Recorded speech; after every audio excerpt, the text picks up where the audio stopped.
मंदिर के शीर्ष पर ध्वजा या झंडा लगाने का प्राथमिक कारण यह है कि मंदिर के भीतर उस विशिष्ट दैवीय शक्ति की उपस्थिति है।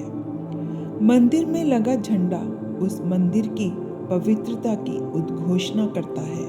यह केवल भक्तों को यह बताने के बारे में नहीं है कि मंदिर के अंदर भगवान कौन है, बल्कि यह उस मंदिर की दिव्य और आध्यात्मिक ऊर्जा को भी बताता है। झंडे पर रंगों, प्रतीकों का चुनाव अक्सर उस मंदिर में विराजमान देवताओं के अनुरूप होता है। पूजा करने आने वाले श्रद्धालु जब उस ध्वजा को देखते हैं तो उन्हें अपने भीतर विराजमान दैवीय शक्ति का स्मरण हो आता है। उदाहरण के लिए अर्जुन के रथ पर एक कपि ध्वज था जो हनुमान जी की शक्ति और आशीर्वाद का प्रतिनिधित्व करता था। सिर्फ हिंदू धर्म में ही नहीं बल्कि अन्य बहुत सी संस्कृतियों में भी झंडा फहराना जीत के प्रतीक के रूप में देखा जाता है। शीर्ष पर स्थित झंडा यह विजय का प्रतीक है।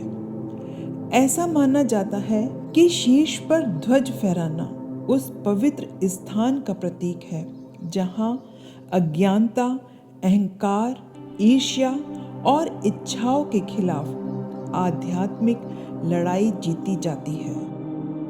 मंदिर की छत पर लहराता झंडा एक प्रतीक के रूप में देखा जाता है कि कैसे पवित्र स्थान और आध्यात्मिक ज्ञान हमेशा विकर्षणों पर विजय प्राप्त करेंगे।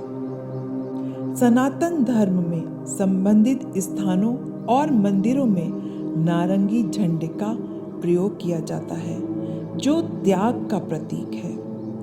नारंगी रंग अक्सर साधु संतों और उन लोगों से जुड़ा होता है जिन्होंने सांसारिक इच्छाओं को त्याग दिया है।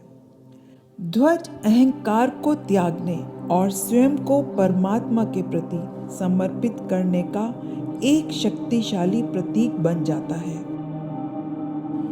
एक मंदिर के ऊपर का झंडा और ध्वज स्तंभ को पृथ्वी और ब्रह्मांड के बीच की कड़ी माना जाता है।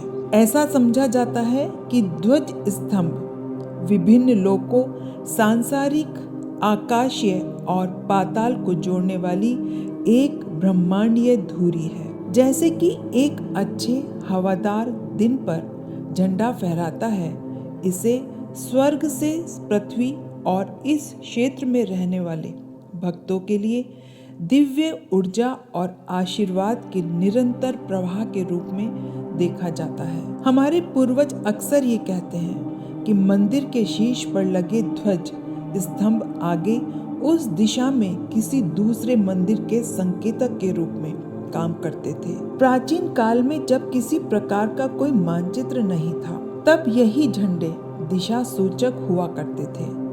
मंदिर दूर स्थित थे, लेकिन झंडे ऊंचे फहराए जाते थे ताकि लोग अपनी तीर्थ यात्रा और यात्रा के दौरान उन्हें आसानी से ढूंढ सकें।